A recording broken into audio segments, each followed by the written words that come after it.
I'm going to go ahead and get started with our housekeeping slides.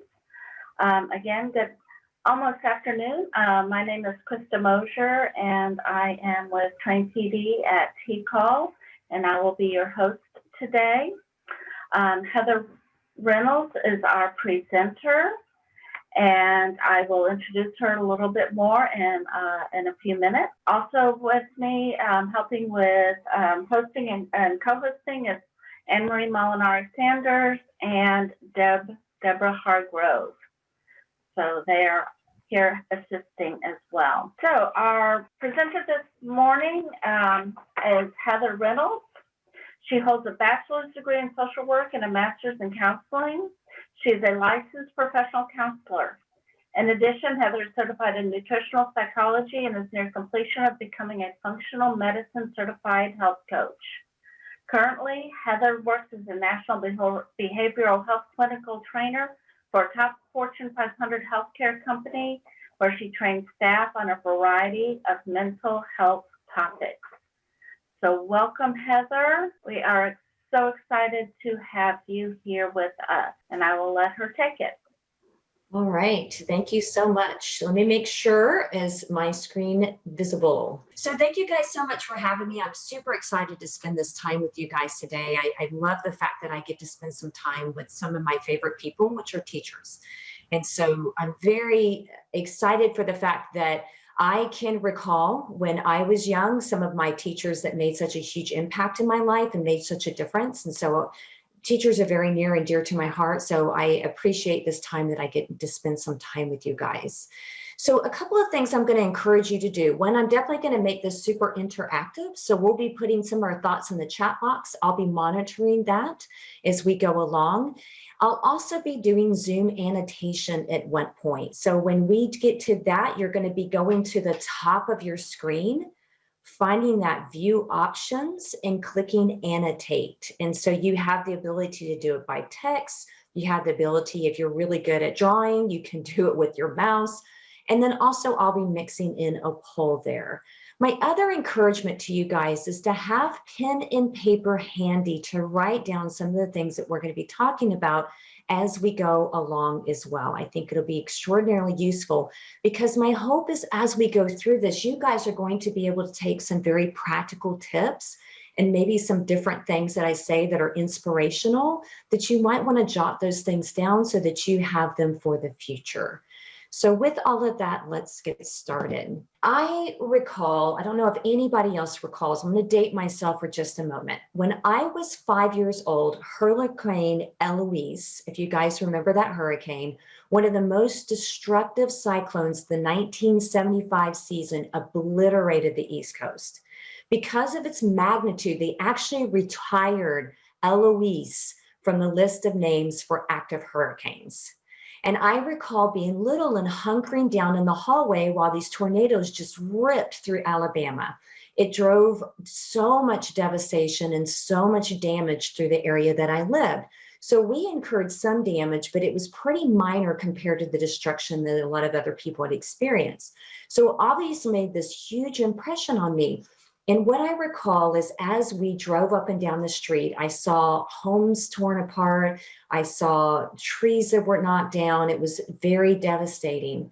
But what was fascinating to me, even at that young age, is it wasn't but a month or two later that all of that damage, all of those streets were rebuilt.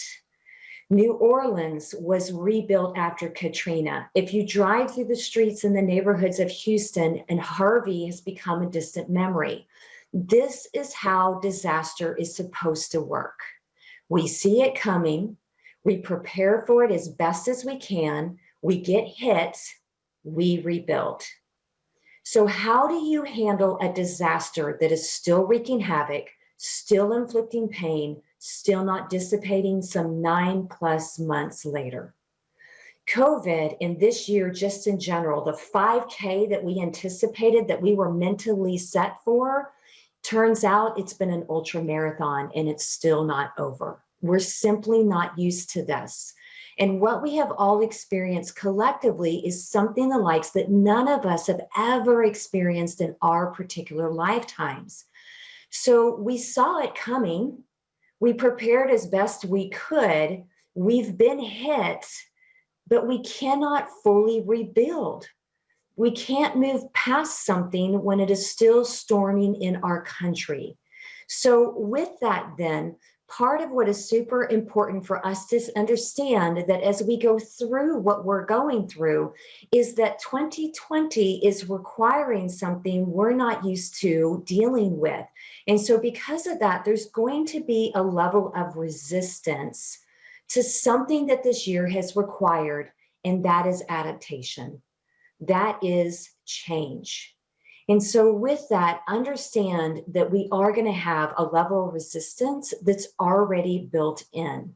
So as we go through this, my encouragement to you is to acknowledge that resistance as we begin to talk about how do we begin to adapt?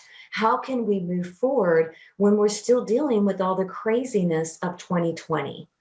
A lot of what we look at in the research, and I don't know about what you guys experience, but one of the first things that hit all of us collectively was these certain fears, one of them being right at the beginning, the financial security fear, also the overall economy fear. And then as we noticed this virus spreading across the country, then we started having these fears of contracting the virus, which we still have, grief of the losses that might experience, which we still have. And some of us have experienced those losses. How do we deal with that? The social isolation that we've had to grow accustomed to because of quarantining, lockdowns, etc. So depression, anxiety, addiction, suicide rates, interpersonal violence, child abuse calls, all of those have gone up. And here's the thing about it. COVID didn't ask our permission, because storms never do. So it just makes sense that we're upset or angry or frustrated or bargaining, that we're grieving in the myriad of other emotions that we're dealing with. I don't know if you guys have noticed, but we have seen a side of our collective humanity that we haven't been able to ignore because it isn't someone else, it's us. It's our friends, it's our family, it's our community. I agree, Ernest. The one thing consistent is change, absolutely.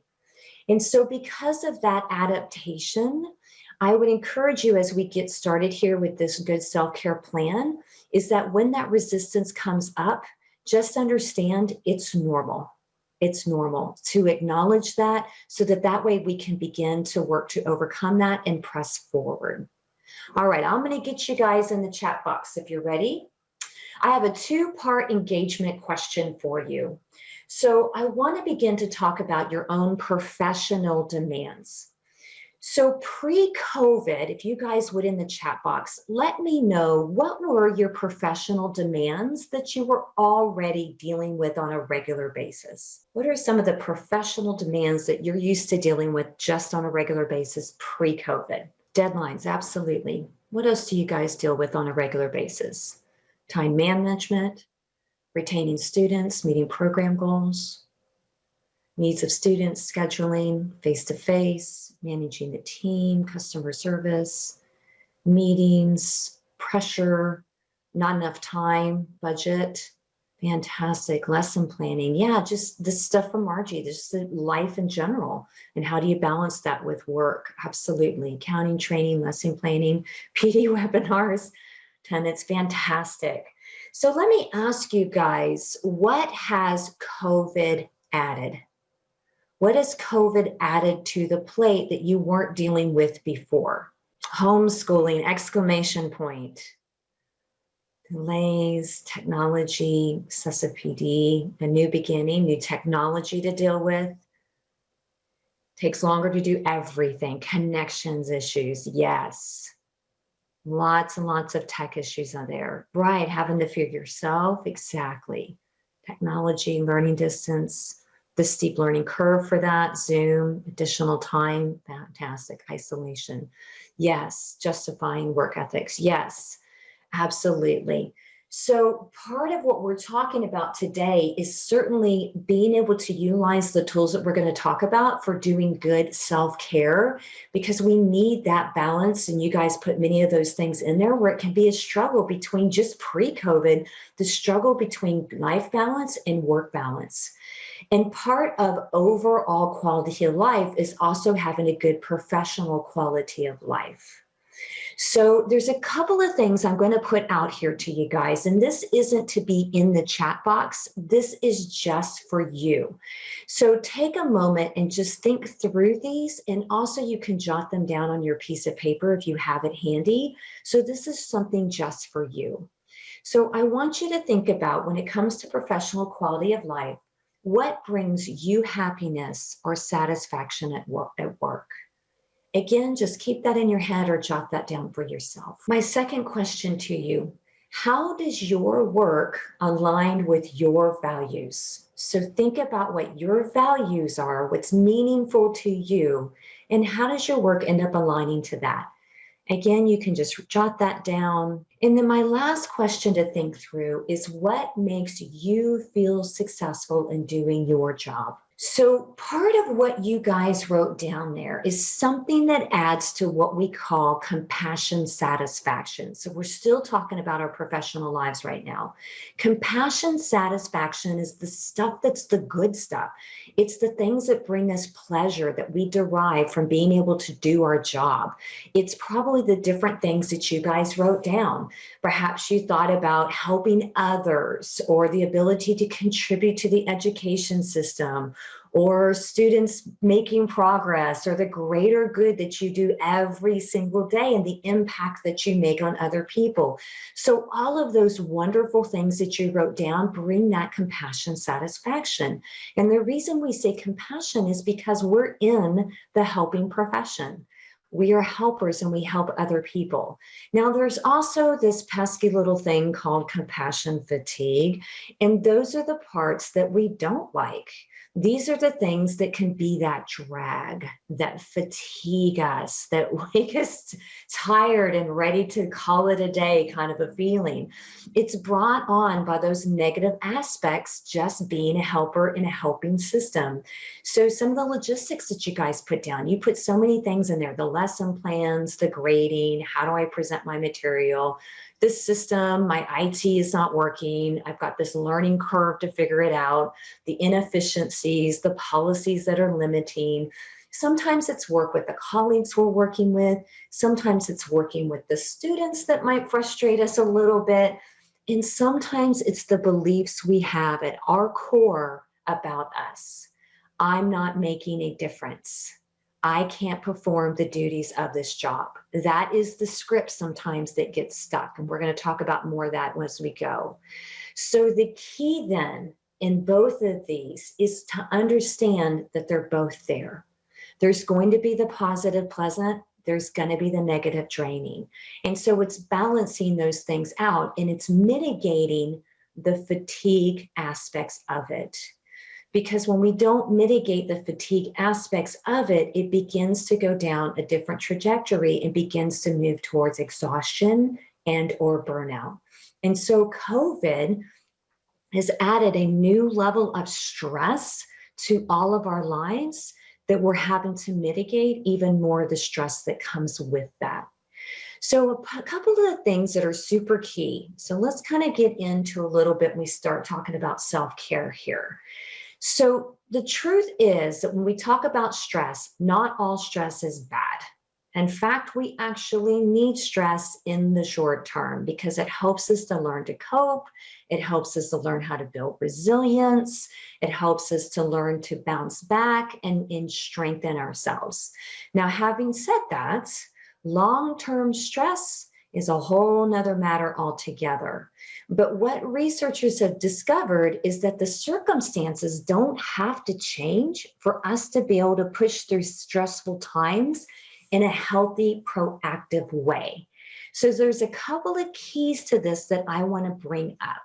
The first one has to do with our locus of control. Largely what we've experienced with this whole COVID craziness is out of our control. I mean, I'm sure you guys would agree with me that 2020 has been one big chaos monkey. I mean, it wasn't just COVID, it was almost comical in some ways, the stuff that we have dealt with. Chaos have a way of just absolutely paralyzing us, either in fear or paralyzing us in the sense that we're very distressed and struggle to be able to move forward. So to unstick ourselves, we need to assess, where is our locus of control? What can we do? What do I have control over? Chaos monkey, and I'm buying a stuffed monkey right now. I agree. What control can I get back? Where can I get it? And how can I get that control back? This type of thinking and energy is far more productive than spinning either in fear or in anxiety or sitting in that stress without moving forward. Because what it does is we start to problem solve. It's moving from what we call an external locus of control, which means life is happening to me, to an internal locus of control, which is I am happening to life. So what I'm talking about here is being purposeful, intentional, awake to our lives. And the second key then kind of closely aligns to this, and it's definitely something within our control, and that is our perspective. So I want to reframe stress for just a moment here. When you feel that sense of discomfort, whatever it is, you can kind of see it in the picture up here. It's that gap right there. It's that feeling like, oh my gosh, am I going to clear the distance on whatever this is? What it does is it elicits that stress response system. The stress response system simply comes online. All that is your brain and body's way of helping you rise to the challenge. So recognizing that that discomfort, anxiety, distress, whatever those emotions are, is not a sign that you're doomed. What it is a sign of is that you care about something. It's telling you that there is meaning in your life and that you have values that are very precious to you. Most of the distress that we feel boils down to this belief that we don't have what it takes to face what is before us. So let that sink in for just a moment, that we don't have what it takes to face and to make that distance. So if we want to transform then that experience of distress, the best way to start is by accepting the fact that we can't control the inner experience. Your brain and body are hardwired to respond to any stress, any danger. What that means is guess what? Things are working. They're working as it should be. So what can we do? So we'll get into some practical tools. I'm just kind of doing the spirit behind it first. So mindfulness and acceptance actually are very powerful for allowing you to slightly shift that distressed state into one that's more functional, one that's more adaptive, where you actually gain some control over it and you can now make a choice, one that's in the conscious choice that's consistent with what you value, that's consistent with what you have as a goal. So the underlying belief that tends to cripple us is there's something wrong with me when I feel distressed. And if I were good enough or whatever it is that we have running in the scripts in our heads, then I wouldn't be stressed out. If I'm a teacher and I find educating stressful, I shouldn't feel this way. It's a sign that I can't cut it. It's a sign something's wrong with me, something's wrong with my students. It shouldn't be this way. So in that then, sometimes what happens is we'll end up leaning back instead of leaning in. Sometimes we'll run instead of pursue, or quit and escape instead of pressing in and showing up. So we end up using stress as a signal to stop, rather than understand what it really is just your brain and body trying to get you ready to move toward what you care about. It's really more about being able to sense yourself as adequate to the challenge that you're facing. So if you're pursuing a meaningful goal, and can we all agree that educating is a very meaningful goal? There's a tremendous amount of power and influence that you have as educators where you are literally changing the minds of people and enhancing their lives. So incredible worth in that. So the difficulty and stress, it's just going to come along with it. It's part of the package. So rather than letting it stop us, we allow it to fuel us, that we are adequate to face it. So a little bit more on the spirit here, guys. I want to appeal to you to give yourselves 3 gifts to your own self. And these are going to be key if we're moving towards a growth mindset, an adaptive mindset. So the first is self-understanding. What does that mean to you guys? Back on our chat box here. What is self-understanding? What are we understanding about ourselves? Oh, I love it. Yeah, that's great. Giving yourself understanding, just being present. Yeah, understanding just the logistics of how things work. I agree. Knowing what to do, self-acceptance, awareness. Good. Forgiving self, how we function, how we relate. Good. How we relate, how we think, identifying cause factors, what makes you tick, time for mistakes, etc. Yes. Good, good, good. Yeah, part of this is understanding what are our strengths, what are our capabilities. It's also understanding what are our weaknesses, where are our limitations, what are our needs, what are our wants. I love this quote by Aristotle, knowing yourself, the beginning of all wisdom. The second gift to give ourselves that's key in this is self-compassion. You guys hit on that too. Is there anybody in the room like me that's more apt to give compassion to everyone else and not myself? Anybody else do that? Okay, I'm not alone. Good to know. So check out this quote right here. Compassion for others begins with kindness to ourselves. If we want to get a depth of compassion and empathy, that depth is going to be so much greater if we actually start practicing it with ourselves. Because waylaying on ourselves does not help. It does not move us forward. The last gift here is self-acceptance. It's kind of right in, and you guys hit it in the chat box. Now, not acceptance in the sense that we're not challenging ourselves or moving towards growth. What I'm talking about is that we can't grow if we're not open to accepting exactly where we are at.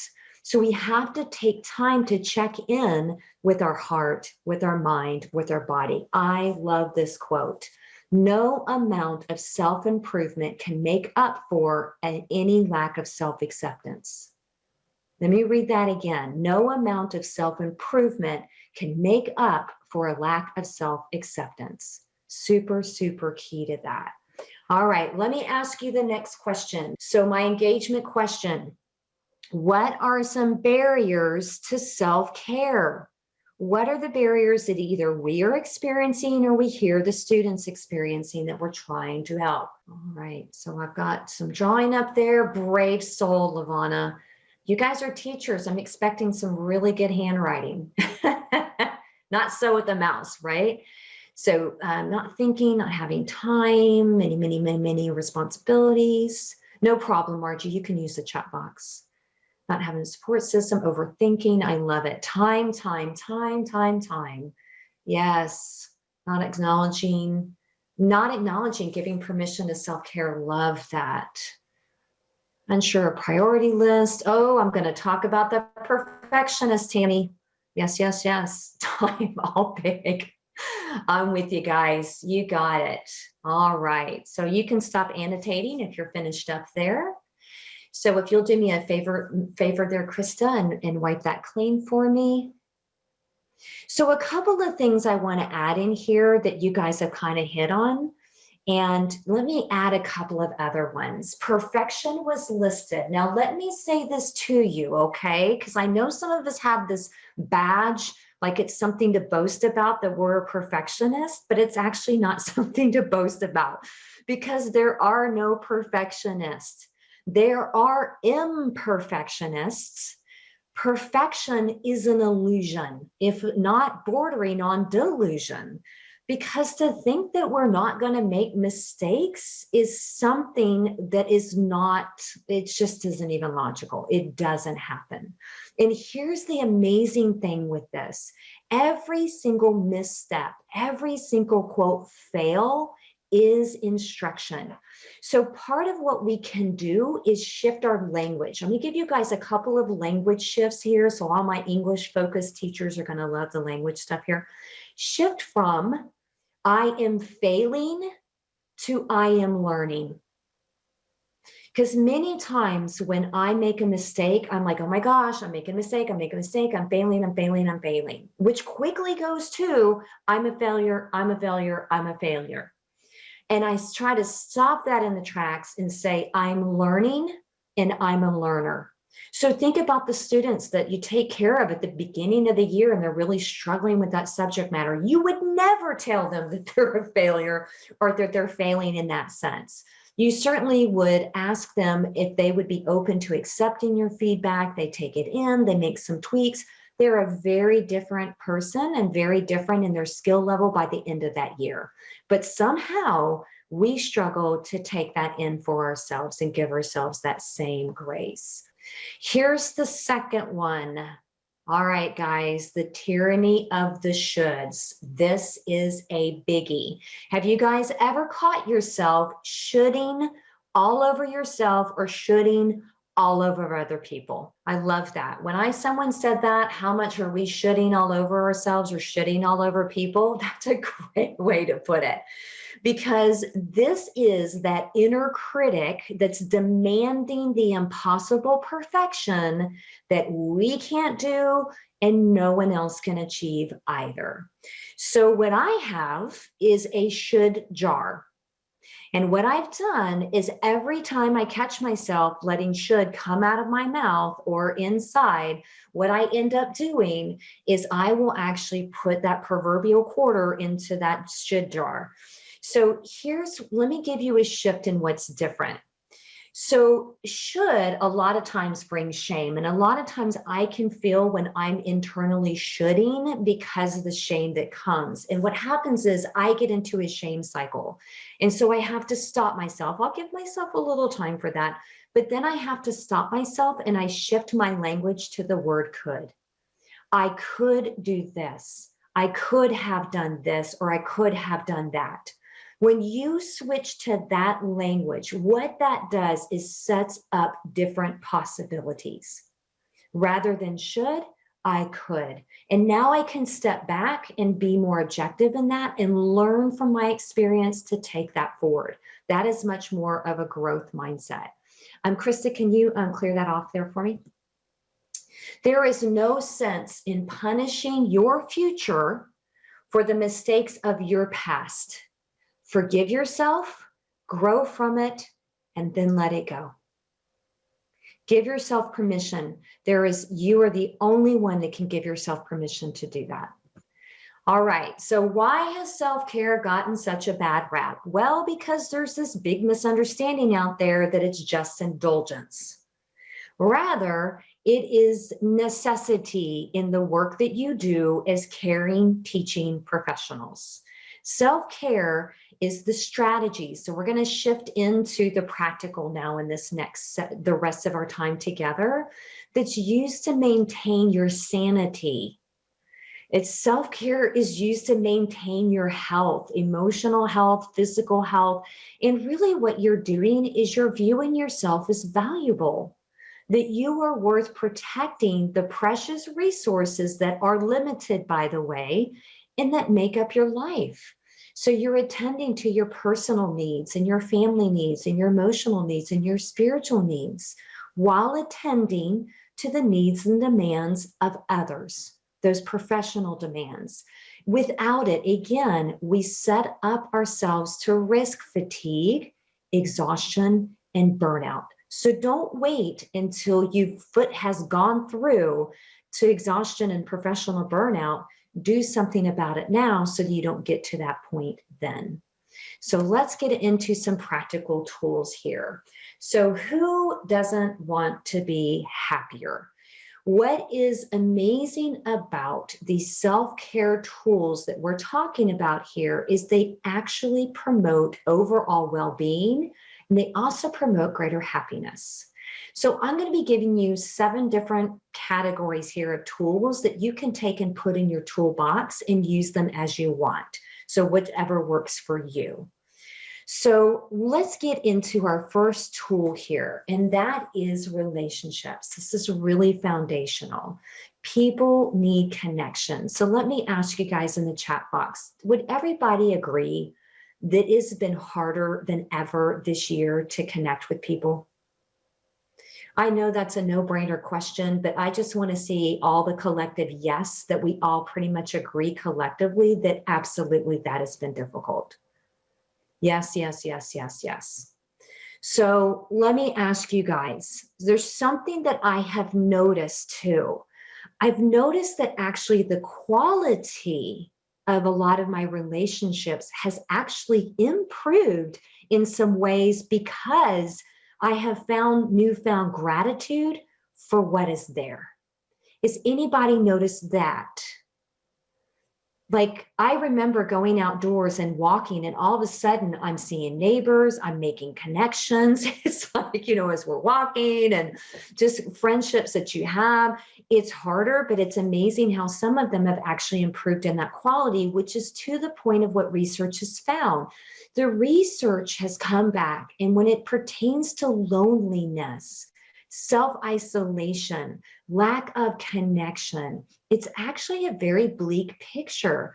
So much so that research shows that the risk that's presented by isolation is similar. It's on par to the magnitude of obesity, smoking, and physical inactivity. And we know the magnitude of what those lead to. Isolation is right on par with that. When we don't have connection, it wreaks havoc on our physical, mental, cognitive health.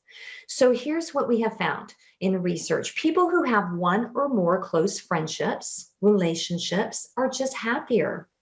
And it doesn't matter if you have this massive network of people. What matters is it's the quality, not the quantity. So the quality is important. The key aspects then in that relationship is to have activities where some type of cooperation is involved, so something you're doing together. And the other piece, of course, is a place to be you. It's a place to share your thoughts, your feelings, and your experiences. And yes, I agree, I miss hugging people. I agree with that. So with that, then think through, how can you continue to have closeness and connection? Encourage your students to have that. And then also think about maybe, we're coming into the new year here. We can certainly start now. Is there something new that you can do? Maybe a new way to connect that you hadn't thought about before. So think about maybe new ways to connect as well. Super important there. All right, let's talk about lifestyle. So when you think lifestyle, what comes to mind? We kind of already tackled the stress part. So when you think lifestyle, what are the other aspects that tend to come to mind for you? What is lifestyle? In the health realm. Yeah, in the health realm. You got it. Yep, pretty much. You nailed it. You got it. So we're talking about these 3 things. And I'm actually going to spend the next several slides and talk about diet, exercise or movement, and sleep. And the reason for that is because we cannot ignore our physical bodies when we discuss overall well-being. As our physical health goes, so does our emotional health. They really do feed into one another. So we're going to look at each one of these. Most of us are familiar with a particular neurotransmitter in our body and brain that helps with overall well-being. It's called serotonin. And serotonin, we've heard that thrown around all over the place. So it helps with everything with overall mood. It helps with sleep. It helps with appetite, metabolism, and actually even helps our bones. So serotonin does a lot for our bodies and brains. So I have a quick pop quiz that we're going to put into the chat box. What is the ratio of serotonin receptors in the brain to in the gut, or in what we would consider our body? What is the ratio of serotonin receptors in the brain to the gut? A, B, C, or D? What do you guys think? All right, guys, you ready for the grand reveal? My exciting PowerPoint skill there. It's actually D. Serotonin, 90% of it is in your gut. 10% of it is in the brain. The gut is considered our second brain. So the gut goes, so not only does physical health go, but so does your emotional well-being and just overall well-being in general. 80 to 90% of the information is communicated from your gut to your brain, not the other way around. I know, exactly. So dopamine is 50-50. Dopamine is 50-50. That's what your gut told you. Great job, Carrie. So what we put in our diet has a huge impact then on what we do. And I'm going to cover that diet piece in the last 2 bullet points, but let me give you guys some other natural ways to boost your serotonin. Massage, anything really that helps you do relaxation, that reduces cortisol, which is your stress hormone and public enemy number 1, according to Psychology Today. It causes so many issues in the body when it's too high. Serotonin will peak. Serotonin and cortisol are enemies. They are completely antagonistic to one another. So we want to bring the stress levels back down, and massage or different relaxation is one way to do that, and it'll bring serotonin up. Also, our micronutrients, so the vitamins and minerals, magnesium, omega-3 fatty acids. What's super important to understand about these micronutrients is that they're needed for literally every process in your body. Could you imagine running a car when the oil is low and there's not enough oil in the car? No, because you're going to wreak havoc on your car. It's the same thing with those micronutrients. You cannot run the vast majority of the processes without them. And a lot of people are very low or deficient in them because of diet. And I would encourage you, even with the best of diets, I would still encourage you to actually supplement. A lot of good doctors, the ones like functional medicine doctors, they supplement with that. Next, soaking up the sun. It is a beautiful day, at least right now, and where I am in the state of Texas. So soaking up the sun 15 to 20 minutes does wonders to fill up serotonin and vitamin D. We're going to talk about exercise in a moment, but when you get your heart pounding, it actually elevates serotonin. Reducing stress, adding self-care has been proven, and dark chocolate. Now, this is actually my favorite one on this, I'm not gonna lie. But I'm not talking up the sugar kind, like the little dark Hershey Kisses that my husband keeps in his office that I keep stealing every now and again.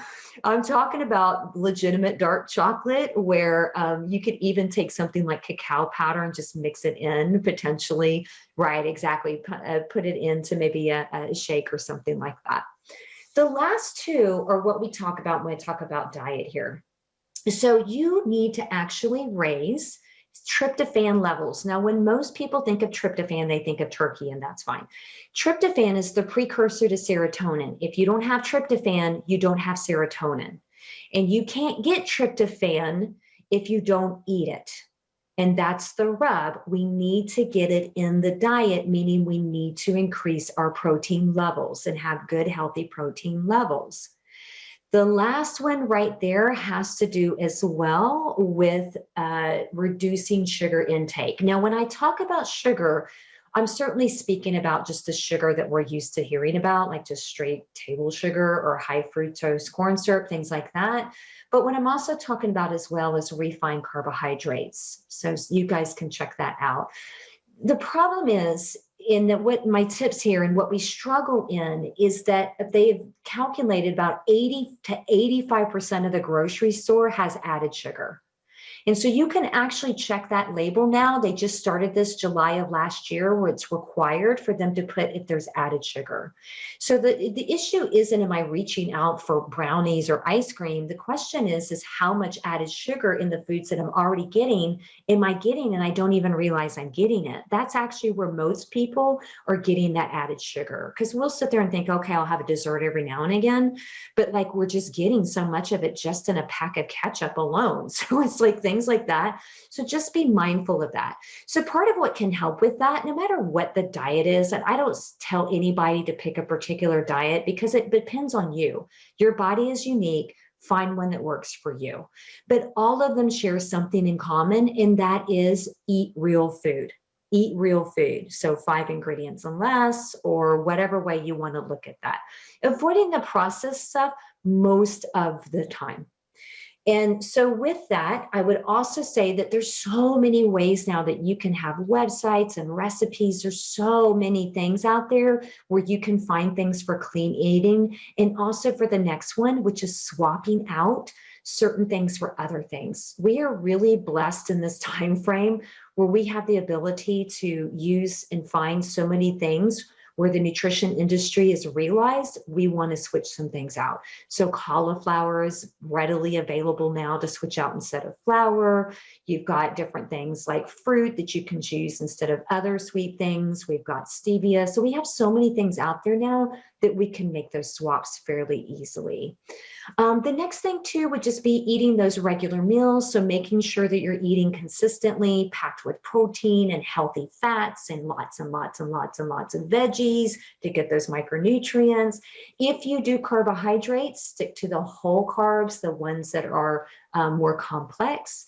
And then those energy levels can stay steady, and that will help with mood.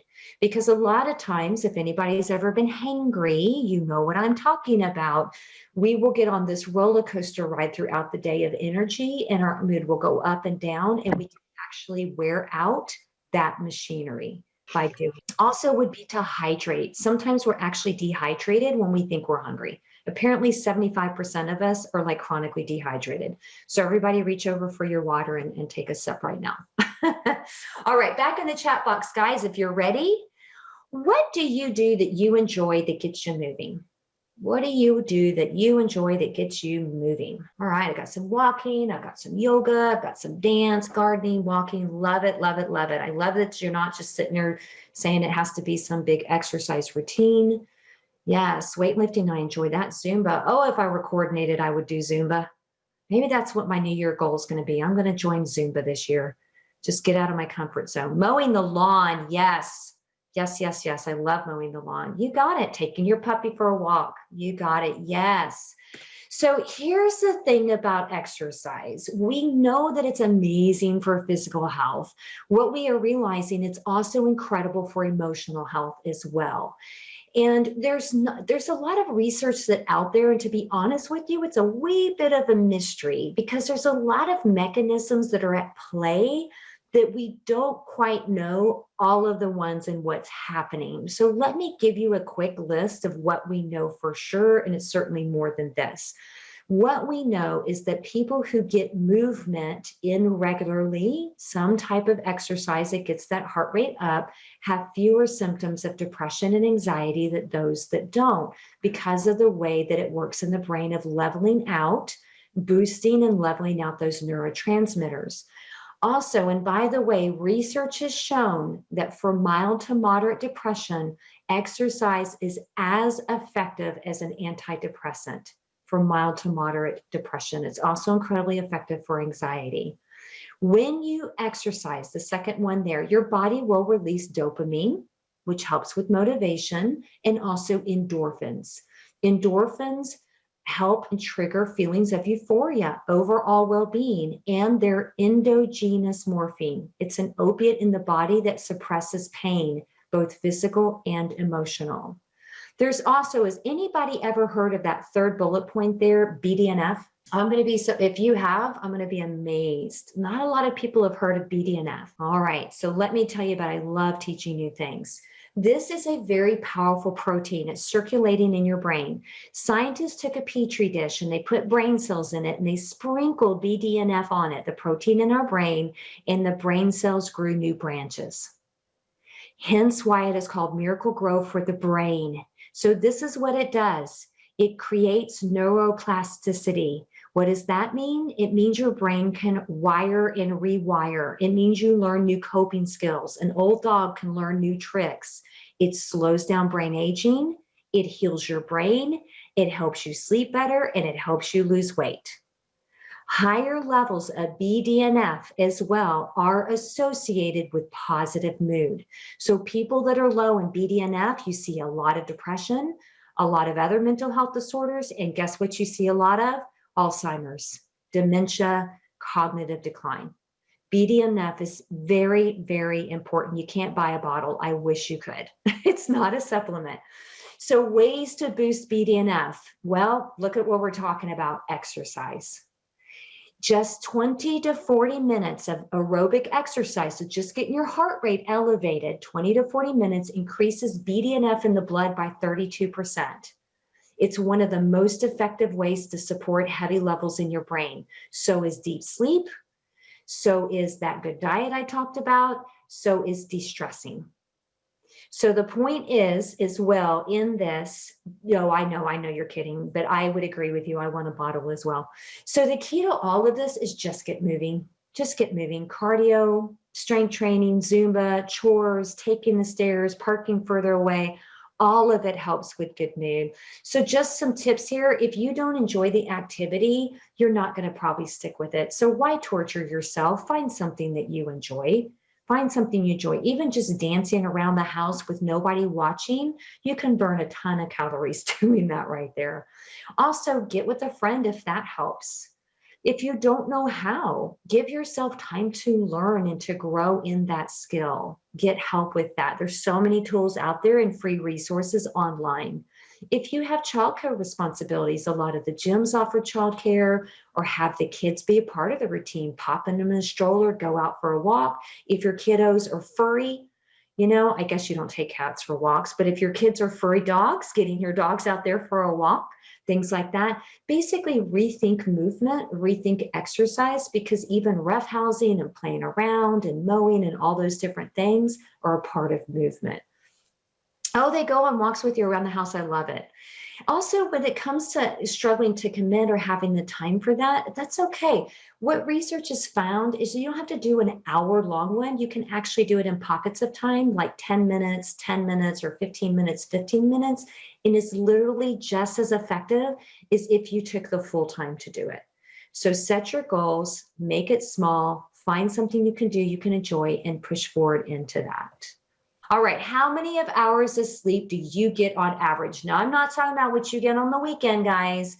Take all of them in the week and average them out. What do you get? So good. So here's the thing that's typically average. For the most part, what they recommend for adults is 6 hours on the low end. A rare person can do that, but some people can do that. 10 hours on the top end, again, rare people. Typically, you're looking at roughly about 7 to 9 hours, somewhere roughly in that. So with that, then, let me talk about some of the processes that are going on while you're asleep, because it's far from wasted time. So the first thing is it increases or maintains metabolic homeostasis. So wakefulness is just associated with stress on our cells. And when we don't get enough sleep, then those brain neurons can degenerate and cause some of that aging and some of that damage that we talked about before. So making sure we get enough sleep. Second is something you might not have heard of either. If you see right here, the glymphatic system. This is actually something new they discovered not that long ago. I want you to think of this as like a street sweeper that comes through your brain as you sleep, and it cleans up the debris. It clears out the toxins, the harmful proteins, the broken things, and it sweeps them out into your body's circulatory system. And from there, that eventually reaches your liver and is eliminated out. So this system ramps up when you're in deep sleep. Third, it just helps you right here to pull meaning from your day to day. In fact, it increases your ability to gain insight that otherwise would remain elusive by 250%. So when your parent told you to sleep on it, they knew what they were talking about. So not bad advice right there.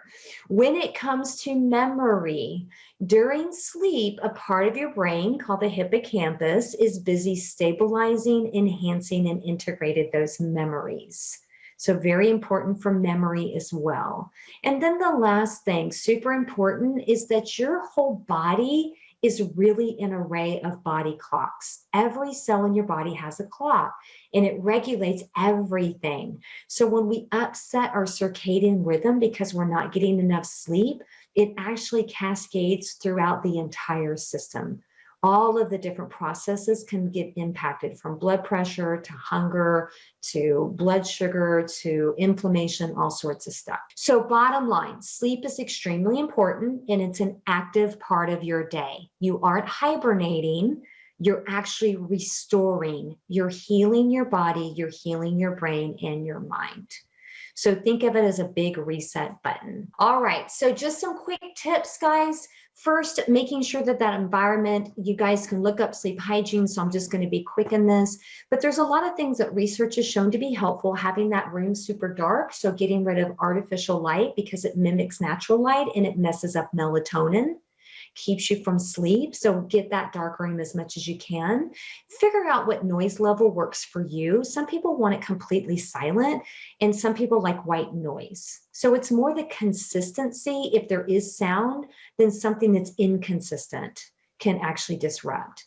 Research has shown keeping your room cool actually at 70 degrees or below is ideal. It's actually very helpful.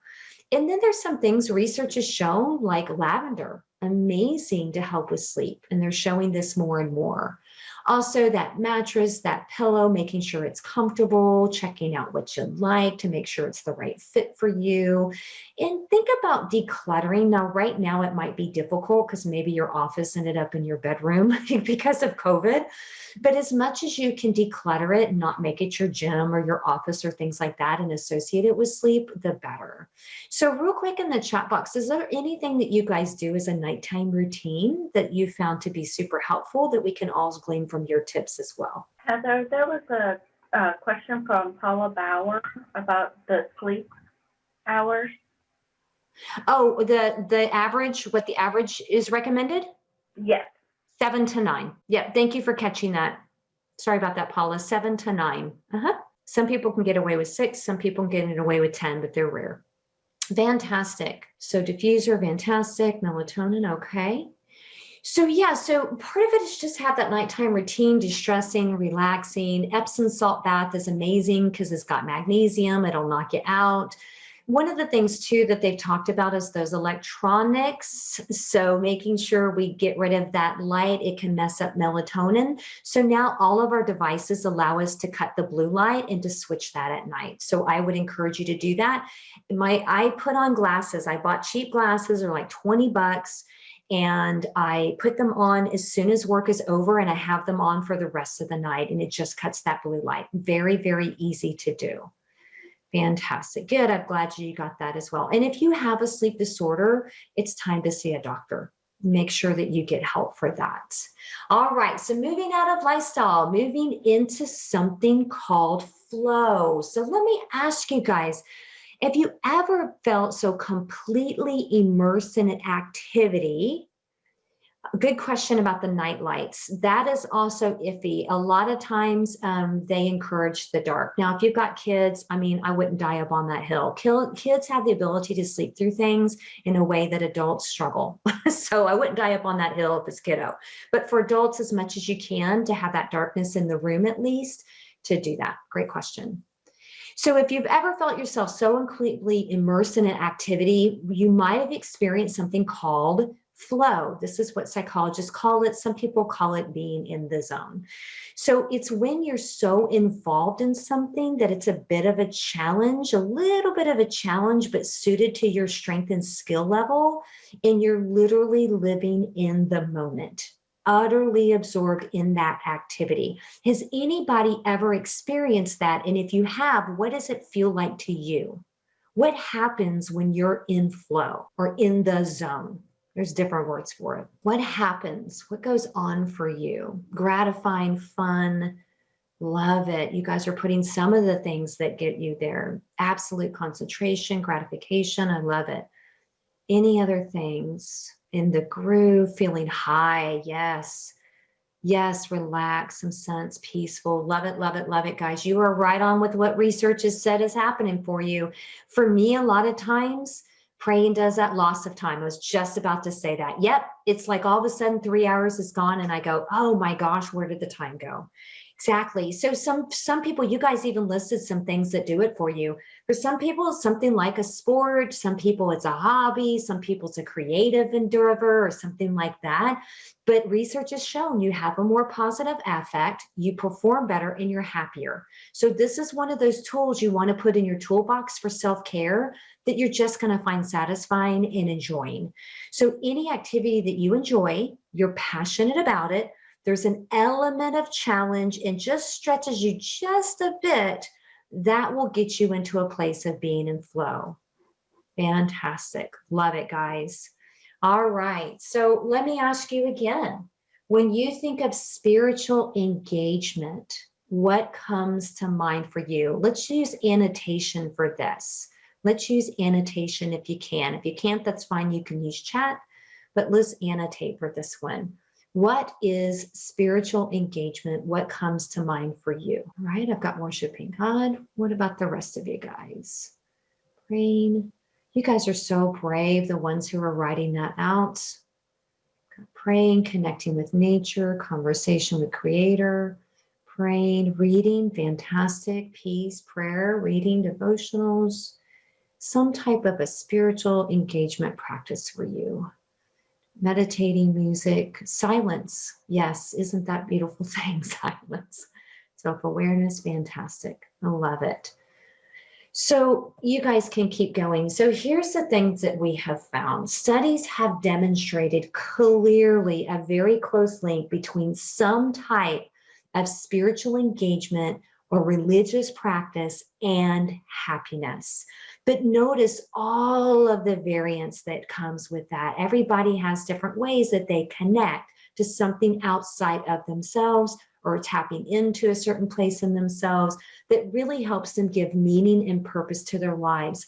So research, what it's saying is in essence, we want to cultivate what we call sacred moments in our daily life. And in those moments, it's heavily associated and linked with reduced levels of stress and increased overall psychological well-being. So, you know, whether it's something that you're doing in the form for, like a lot of you guys put yoga or Tai Chi or prayer or silence, meditation, contemplation, spending time in nature. By the way, being in nature is an amazing way to reduce stress and also a very amazing anti-inflammatory. Acts of compassion, inspirational messages from books or podcasts or sermons, spiritual organizations of some type where you have a connection with like-minded people gives you the opportunity for socializing, giving back, making friends. So all of those things, really, it is very open. And it's something, bottom line, that can help you to build happiness and is a great self-care tool. And you get to define how that works for you. So you define how that works for you. Love it. Thank you guys for your participation in that.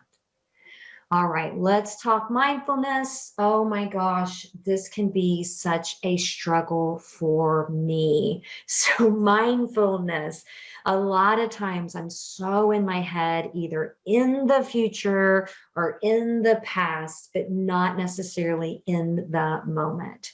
So flow can certainly help with that. And there's other things as well. The practice of being present, fully present in that moment.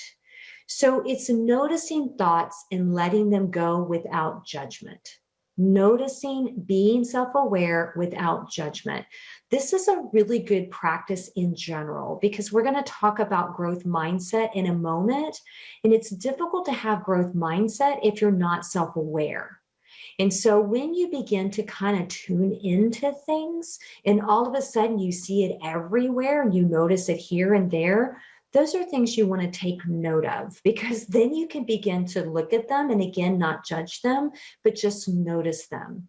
And so there's other ways then to also be present in the moment. So some things, just enjoy wherever you're at. If you're eating good food, savor that good food. If you're in good company, relish in it, enjoy it. Laughing, enjoying a funny show, enjoying a drama that allows you to tap into some tears.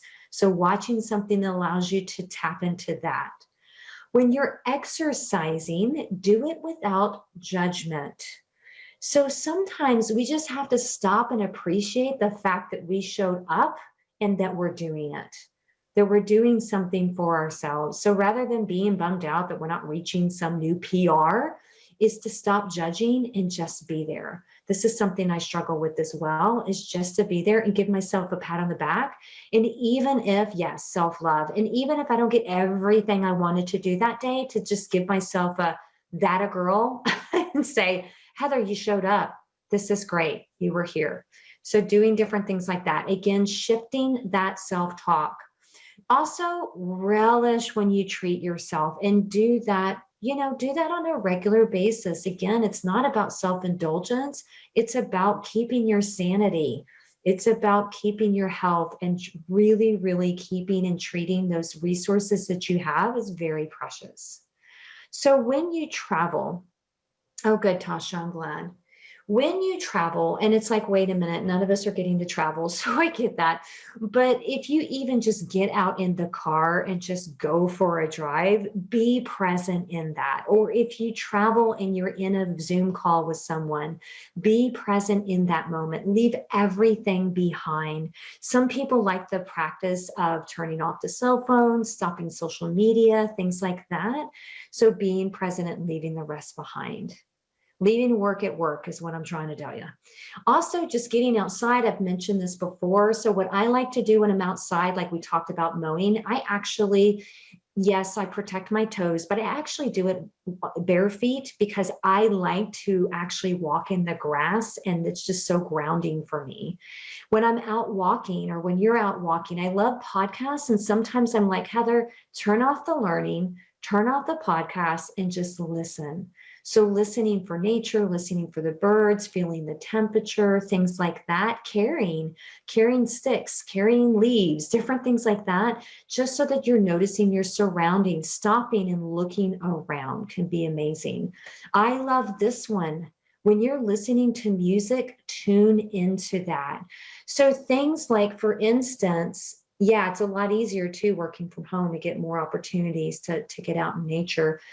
Potentially get those kind of headphones where you can literally just, like the big ones, where you can just surround yourself with that music.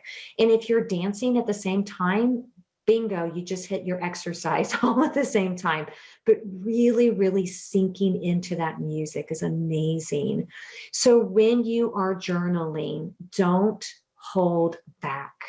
Write freely, without judgment. Just lock it up, let nobody see it, but process any experience or feelings you have that you might be avoiding. And so you can do lots of different journaling types. I'm actually going to put a link here in the chat box for you. Oops, I just put it to Deb. Let me switch that to everyone. There we go. So this is a really great, I just found this like literally this morning as I was getting ready for this and spending some more time in it. It's a really great journaling exercise, and this is just one of many. So whatever way that looks for you, I would just encourage you to do it freely and not put judgment in it. Just kind of be free-handed in that for sure. Also, when you read, this is something that, like, I mean, as you can tell, I tend to like to learn and I'll think. So I actually made a New Year's resolution a couple years back, and I've kept up with it, although I need a new book, to not just do nonfiction. Don't just do nonfiction. And so I had to tell myself, Heather, start picking up some fiction and immerse yourself in it. And so what I do, I think I started with the Red Rising series, and then I moved to the Harry Potter series. And it's like, I would just read every single word. I try to visualize it. I just try to lose myself in that. For some people, they like to listen to books. So whatever way that you're doing that, so that you're fully engaged in it and immersed in it. And then the last one on here is that, part of what I struggle with meditating or being mindful is like my attention span. So part of what I have done is just to concentrate on just breathing. Just sit there and just breathe and pay attention to that. Sometimes you can do, 5-minute breathers where you do for 5 minutes, you just spend time, do some deep breathing, or you just do 5 breaths, maybe once an hour or a couple of times a day, where you just concentrate and just be mindful with that. Yeah, be in nature. Love that, Courtney. All right, our next one has to do with self-care or self-positive mindset. So with that, there is this whole thing called positive psychology. Dr. Seligman is a big one on that. And he's talking about how optimistic people tend to have more happiness. And so they react to problems with a sense of confidence and high personal ability, like we talked about earlier, that gap that we have to jump over. So we believe that those negative events are temporary, that they're limited in scope. So they're not going to pervade every aspect of my life, that they're manageable. So what can we take control over again is the idea here. So not only you yourself growing in positivity, which gratitude is incredibly amazing with that, but looking at the glass half full, and for some people, that's a bigger struggle than others, but you can work that muscle. Look for what we have. Look for where the good stuff is, not just focus on what we don't have or what we don't like. It is an exercise of the will. We have to make a choice to do that. And also to have those positive people in our lives. Now, I'm not saying if you've got someone who has pessimism to cut them out of your lives. What I'm saying is that you want to make sure that you balance that out and have a lot of optimistic people as well. And you can even find this with podcasts, inspirational speakers, and things like that. So gratitude is amazing. So is there anything that you guys do that's a gratitude type practice? Anything you do that's like worked for you? Is it a sticky note? Is it a journal? Is it you just tell yourself you're gonna, is there something you guys do to help increase your gratitude, which is a strength, by the way, that we can all exercise and get better at? We're using the chat box, by the way. So thanking God, count your many blessings. I like that. Daily reminders. Good. Minimalist things I'm grateful for. I love it. 3 miracles. Great. Good. What you have, not what you want. I love it. Good. So making that difference, moving that for other people. Daily breathe. Gotcha. Seeing something positive in the negative. Love it.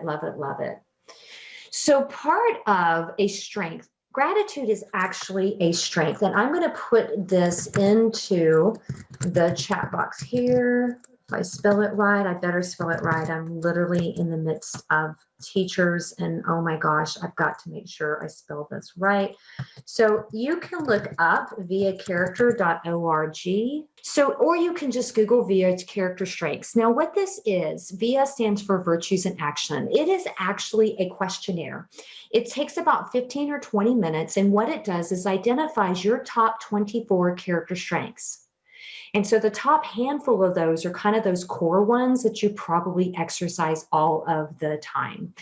And so with that, we're missing a category at the bottom of this that has to do with transcendence. So appreciation of art and beauty, gratitude, spirituality. I just wanted to make sure I could fit this in.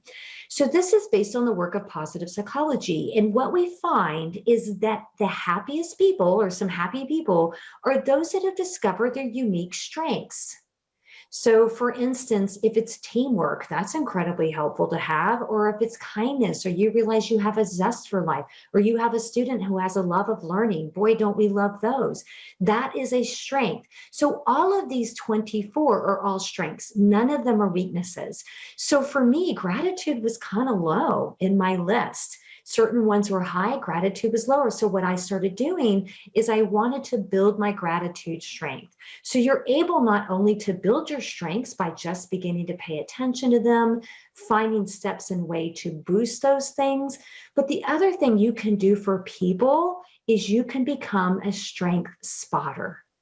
You can be the one that mentions that to people and goes, wow, what a strength of perseverance that you have. And so now we begin to focus and shift our attention to strengths and resources rather than weaknesses and limitations. Yes, be an encourager. This also have a youth version. So guys, 15, 20 minutes. We did it in my company. I have a training team I'm with, and we all did this. And then we all shared what our top strengths were. Those strengths are beautiful. They're amazing. You're going to start seeing them all over the place. So it's a really, really great thing. And it certainly helps with self-care, tapping into strengths. So guys, I'm going to bring this full circle. So those are the different practical tips I have for you, or the tools that I have for you.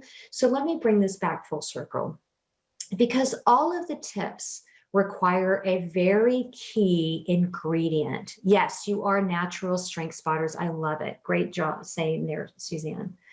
One key ingredient is this: growth mindset. We are collectively dealing with a lot of stress, a lot of pain, a lot of suffering, a lot of confusion in this new normal, which I do not like that word. Meaning, if we're going to overcome and press forward, then it means we're going to have a growth mindset.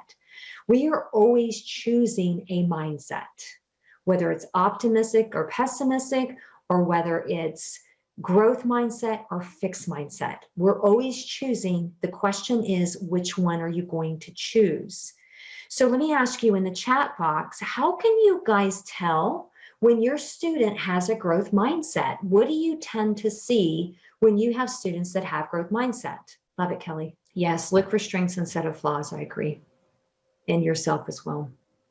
Right, they're going to participate, starter. Yep, thinking outside the box. Yep, they're going to be asking questions, advocating. I love that.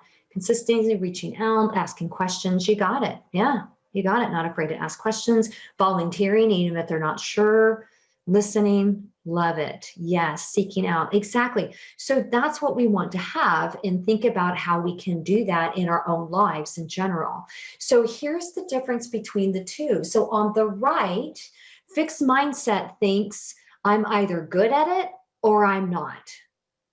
And growth mindset is I can learn anything that I want to. So when it comes to skill level, that fixed is, well, skills are just set. You have to be born with them. Too bad.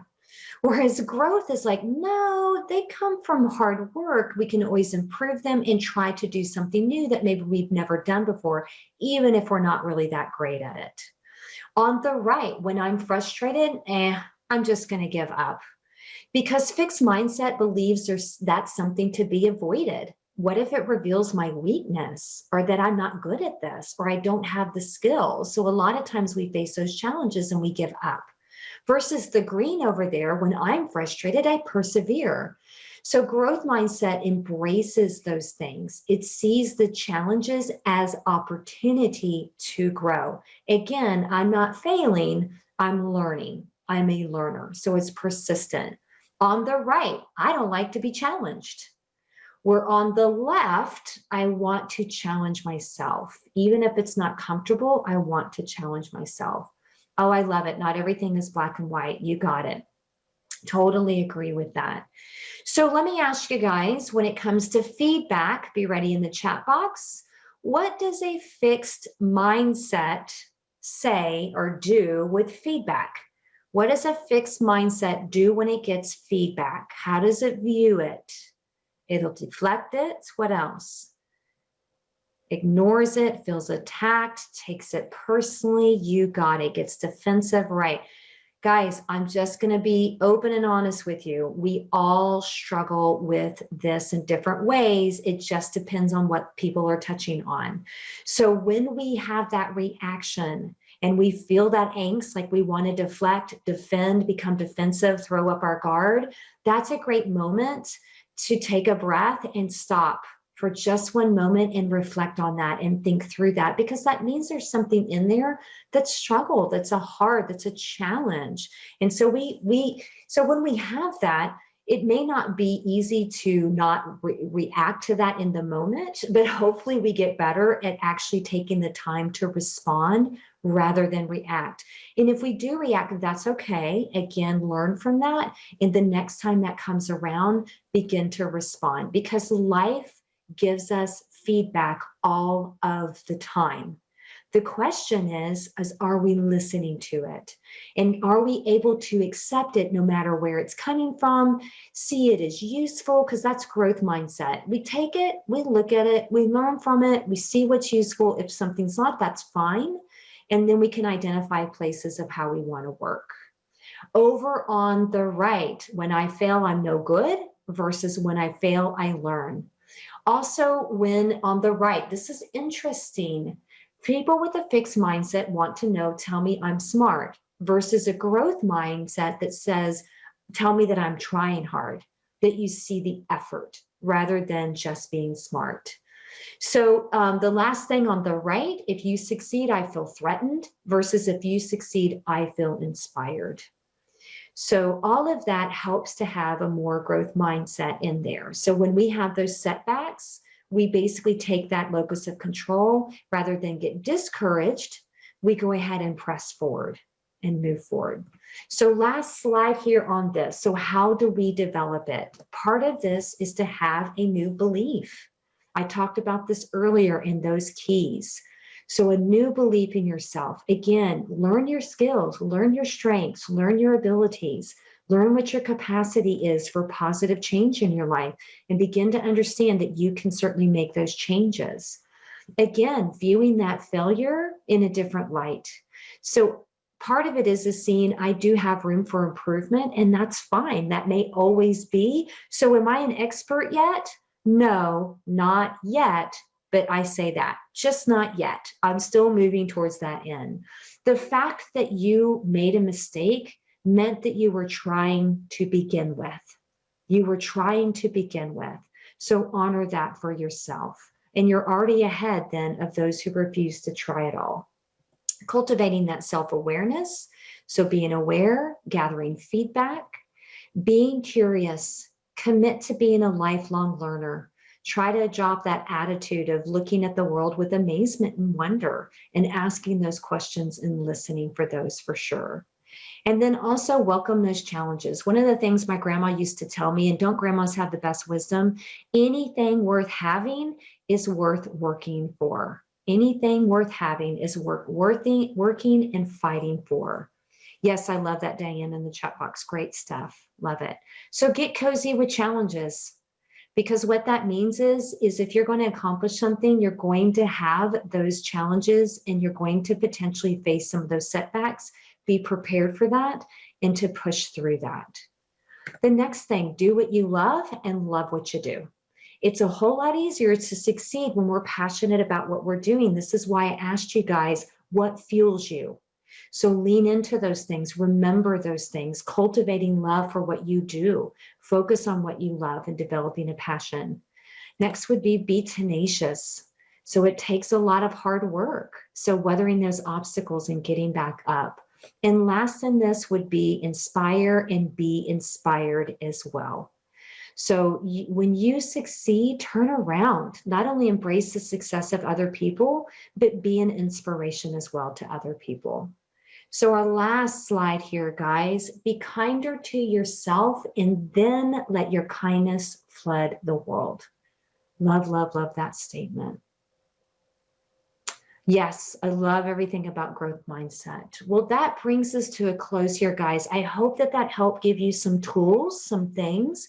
Again, my encouragement is please step away with at least one thing that you're committed to change and to grow in, or this was all for naught. So anything that you're open to doing, that small trajectory can dramatically change your life.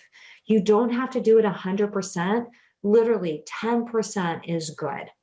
So make sure that you take something away. You're welcome. You're welcome. Thank you guys so much for your participation as well. Appreciate it.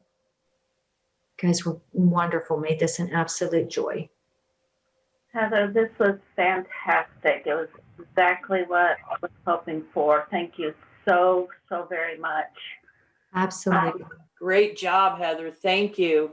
You are welcome. Thank you guys. I appreciate the opportunity.